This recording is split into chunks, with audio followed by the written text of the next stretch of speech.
రకాలుగా మాట్లాడతారు. వచ్చేటువంటి మున్సిపల్ ఎన్నికల్లో కూడా మెజారిటీ స్థానాలు బీఆర్ఎస్ గెలవబోతా ఉంది, ఎవరెన్ని కుట్రలు చేసినా అనేటువంటి స్టేట్మెంట్ చేశారు. తర్వాత కేసీఆర్కి సంబంధించి ఫోన్ ట్యాపింగ్ వ్యవహారంలో బీఆర్ఎస్ మాట్లాడిన తీరు, వ్యవహరించిన తీరు పైన కాంగ్రెస్ పార్టీ చేస్తున్న విమర్శల పైన మరి రాహుల్ గాంధీ, సోనియా గాంధీకి ఈడీ నోటీసులు ఇస్తే ఇక్కడ రేవంత్ రెడ్డి, మంత్రులు, పీసీసీ చీఫ్ ఎందుకు ర్యాలీ తీశారో మేము కూడా అందుకే కేసీఆర్ కోసమే ర్యాలీ తీశాం ఇక్కడ అనేటువంటి స్టేట్మెంట్ చేస్తూనే కేసీఆర్ తెలంగాణ ఆత్మగౌరవ ప్రతీక, దాంట్లో ఎలాంటి డౌట్ లేదు. మీకేమన్నా వేరే అభిప్రాయం ఉందో నాకేం లేదు, నేను ఖచ్చితంగా తెలంగాణను కేసీఆర్ను ముట్టుకుంటే తెలంగాణను ముట్టుకున్నటువంటి దానిపైన అభిప్రాయంతోనే బీఆర్ఎస్ ఉంది. అందులో భాగంగా నిన్న రెస్పాండ్ అయ్యారు బీఆర్ఎస్ పార్టీ శ్రేణులు, ప్రజలంతా కూడా వాళ్ళందరికీ ధన్యవాదాలు అంటూ స్టేట్మెంట్ చేశారు. స్టేట్మెంట్ చేస్తూనే అసలు ఈ అవకాశం కల్పించారు అంటే బీఆర్ఎస్ కార్యకర్తలు, నాయకులు తమ జూలు విదిల్చుకునేటువంటి అవకాశం ఇచ్చిన రేవంత్ రెడ్డికి కూడా థ్యాంక్స్ అంటూ కేటీఆర్ చిట్చాట్లో కాస్త ఘాటుగానే రిప్లై ఇచ్చారు. ముఖ్యంగా సజ్జనార్కి, రేవంత్ రెడ్డికి, కవితకి ఘాటు కౌంటర్ ఇచ్చే ప్రయత్నం చేశారు. అంటే ఇప్పుడు ఇక్కడ సజ్జనార్ ఎందుకు హైలైట్ అవుతున్నారు అసలు ఈ విషయంలో? సజ్జనార్ సిట్కి ఆయన నేతృత్వం వహిస్తున్నారు, ఆయన హెడ్గా ఉన్నారు. అంటే అధికారులు వాళ్ళ పని వాళ్ళు చేసుకుంటూ వెళ్ళిపోతున్నారు. ప్రభుత్వం మీద ఇటు ప్రభుత్వం, మరోవైపు ప్రతిపక్షం, ఈ రెండింటి మధ్యలో గొడవ జరుగుతుంది, ఫోన్ ట్యాపింగ్ కానీ మిగతా అంశాల మీద. కానీ ఫ్రీక్వెంట్గా ఈ మధ్య చాలా విషయాల్లో లాగానే ఇప్పుడు ఈ విషయంలో కూడా సజ్జనార్ ఎందుకు హైలైట్ అవుతున్నారు?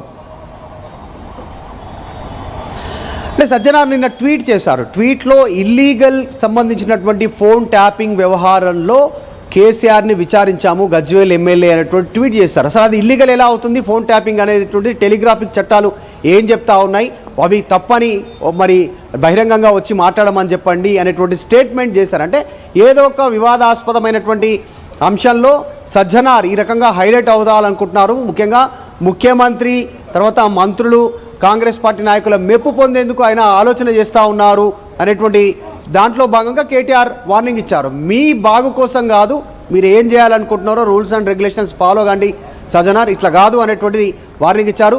సో కేసీఆర్ ఫోన్ ట్యాపింగ్ విషయంలో కూడా కావాలనే రాజకీయ కక్షతో వేస్తూ ఉన్నారు. ఇది రేవంత్ రెడ్డికి కూడా తెలుసు, ఏం లేదని తెలిసినా కావాలని సాగదీసే ప్రయత్నం చేస్తున్నారు. జనాలు నమ్మడానికి సిద్ధంగా లేరు. ప్రస్తుతం ఫోన్ ట్యాపింగ్ వ్యవహారం అనేటువంటిది అవుట్డేటెడ్ అంశం. సో దాన్ని పెద్దగా ఎవరు పట్టించుకోవట్లేదు. కానీ కాంగ్రెసే రీల్ లాగా సాగదీస్తూ ఉంది. ఇప్పటికైనా అధికారులు, ఇంకా మీడియా ఈ ఫోన్ ట్యాపింగ్ వ్యవహారంలో ఏం లేదని తెలుసుకున్నారు. ఇకనైనా దాన్ని క్లోజ్ చేసి ప్రజలకు ఇస్తామన్నటువంటి హామీల విషయంలో కానీ గతంలో కానీ వాటిపైన మాట్లాడాలి.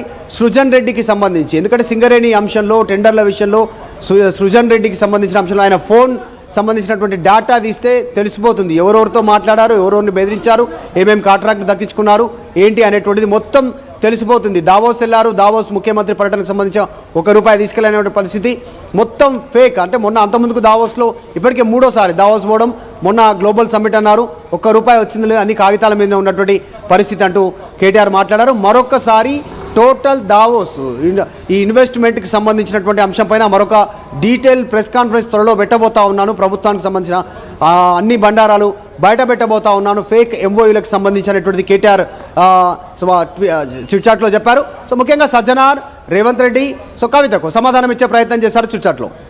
Right. Thank you Madhu, thanks for the details. మొత్తం మీద కేటీఆర్ చాలా కీలకమైన అంశాలు మాట్లాడారు.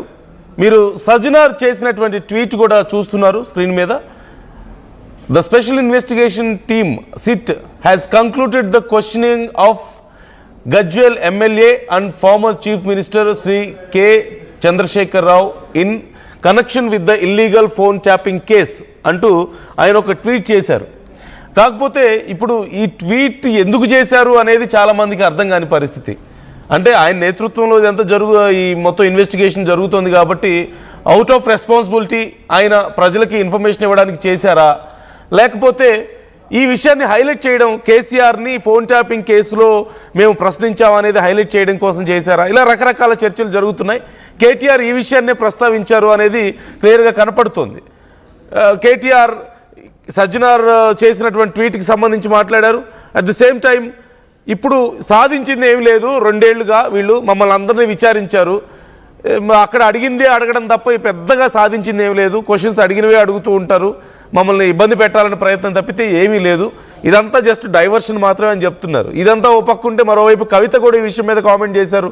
నేను కూడా సపోర్ట్ చేస్తాను, అవసరమైతే నా విచారణకు రమ్మంటే నేను కూడా వస్తాను, నా భర్త ఫోన్ కూడా ట్యాప్ చేశారని చెప్పి మాట్లాడారు. At the same time KTR మరికొన్ని అంశాలని, హీరోయిన్స్ ఎవరైనా మీకు కంప్లైంట్ ఇచ్చారా, మాట్లాడితే హీరోయిన్ల పేర్లు తీస్తున్నారు, హీరోయిన్లు ఎవరైనా మీకు కంప్లైంట్ ఇచ్చారా, ఫోన్ ట్యాపింగ్ జరిగిందని చెప్పి, మా ఫోన్లు రికార్డ్ అయ్యాయని చెప్పేసి విన్నారని చెప్పేసి ఎవరైనా వచ్చి మాట్లాడారా అని చెప్పి కూడా ప్రశ్నించినటువంటి పరిస్థితి చూసాం. ఇప్పుడు అతిపెద్ద ప్రశ్న, కీలకమైన నాయకులందరినీ విచారించారు, బాగానే ఉంది. కేసీఆర్ని విచారించారు, కేటీఆర్ని విచారించారు, హరీష్ రావుని, అలాగే సంతోష్, వీళ్ళందరినీ విచారించారు. మరి దీనంతటి తర్వాత ఏం జరగబోతోంది ఇప్పుడు? మరి ఇంత విచారణ తర్వాత ఈ కేసులో, ఈ విచారణ తర్వాత ఏదైనా సాధించారా? ఇదే అతిపెద్ద ప్రశ్న. ఏదైనా సమాచారం రాబట్టగలిగారా? కేటీఆర్ కానీ, హరీష్ కానీ, కేసీఆర్ కానీ ఎవరు కూడా మమ్మల్ని ఏదో కొన్ని క్వశ్చన్స్ అడిగారు, ఏదో సమాచారం రాబట్టారనే విధానంలో ఎక్కడ లేదు. మేమే క్వశ్చన్స్ అడిగాం అధికారుల్ని, అధికారులు నీళ్లు నమిలారు, అడిగినవి అడిగి మా బుర్ర తిన్నారు, ఇలాంటి మాటలు మాట్లాడుతున్నారు. అంటే అది ఏం జరుగుతుంది ఇక్కడ? అవుట్ ఆఫ్ ఆల్ దిస్ అధికారులు ఏం సాధించారు? అతి త్వరలో ఈ కేసుకి ఏదైనా కంక్లూజన్ రాబోతుందా? అందరూ వెయిట్ చేస్తుంది ఇదే. ఇట్స్ బీన్ 2 years ఈ కేసు గురించి గొడవ మొదలై. మరి 2 ఏళ్ల తర్వాత అయినా సరే స్పెషల్ ఇన్వెస్టిగేషన్ టీమ్ ఏదైనా సాధించిందా? మరి ఇప్పుడు ఈ టీం విచారణ తర్వాత ఏదైనా ఒక కంక్లూజన్ రాబోతుందా? ఏం జరగబోతుంది ఇప్పుడు? కంక్లూజన్ వచ్చి పలానా వాళ్ళ మీద ఆరోపణలు వచ్చే వాళ్ళని విచారించాం, వాళ్ళ మీద చర్యలు తీసుకుంటామని చెప్తారా? లేకపోతే మళ్ళీ విచారించాలని చెప్పే అవకాశం ఉందా?